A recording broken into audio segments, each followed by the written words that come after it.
Eh bien, derrière moi, c'est un concours de sculpture grand format sur bois. Le bois, c'est du pin-sans-broc. On trouve, c'est un bois qui pousse entre 2000 et 2005. C'est-à-dire que moi, je suis mauriennais, hein. Je suis même haut-mauriennais. Je suis né à Bramant. Il n'y avait personne qui sculptait dans mon village. Comme ça, mon père était menuisier charpentier, mais bon, sans plus. Bon, on était dans le bois, quoi. On connaissait le bois. Disons que c'est peut-être un peu l'instituteur, hein, parce qu'il nous a initiés à la sculpture. Vous voyez, c'était de la bricole, mais enfin, on grattait le bois quand même. Et moi, ça m'a plu.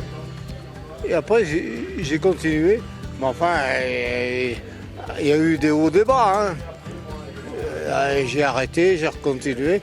Mais enfin, il y a un moment que ça dure. C'est la 4e fois que je viens au Carélis déjà, faire ce concours.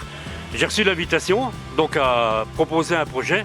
Et donc voilà, j'ai été sélectionné pour, donc c'est très bien. Quelques mois auparavant, on envoie aux artistes un règlement et suivant un thème.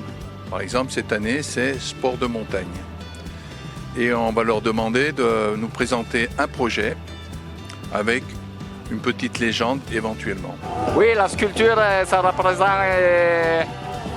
enfin l'escalade, les pointes, les montagnes.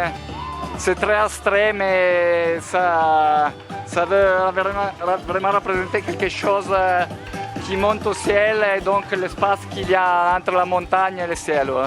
Le projet, c'est un skieur de vitesse, très stylisé bien sûr, qui représente un peu, comme je dis sur le titre, c'est une petite trace dans l'immensité. On a un petit skieur sur des montagnes qui sont immenses, quoi. Moi, je travaille déjà en 2D, en dessin, ensuite une petite maquette. La petite maquette juste pour avoir les volumes en tête, quoi, avant de commencer la sculpture en elle-même. Je suis en train de faire le pape, parce que le pape, pour nous, c'est quelqu'un. Hein. D'abord, il habitait le plus haut village de Haute-Maurienne, c'est Bonneval-sur-Arc. Tout au début, on s'en sert de la tronçonneuse pour dégrossir les morceaux de bois. Et après, on s'en sert de la disqueuse, des gouges, des ciseaux de bois, des scies et papier vert, voilà, pour les finitions. C'est sympa, le principe des festivals de sculpture, c'est de se rencontrer, de travailler entre sculpteurs, de sortir de nos ateliers, de rencontrer, d'échanger, et puis de parler aussi avec le public, quoi. C'est très intéressant. J'aurais peut-être pas fini, mais enfin, il est déjà bien avancé. Hein. Faut que je lui fasse encore les cordes, puis il faut que je lui fasse encore les chaussures de montagne. Hein. Je ne veux pas le mettre en basket. Hein. Normalement, je serai prêt, oui. Maintenant, la sculpture elle est prête, il faut la nettoyer et donner un petit peu de couleur, voilà. Alors, il y aura donc 2 prix. Il y a un premier prix, un deuxième prix, le prix du jeune public, le prix du public et un prix entre artistes.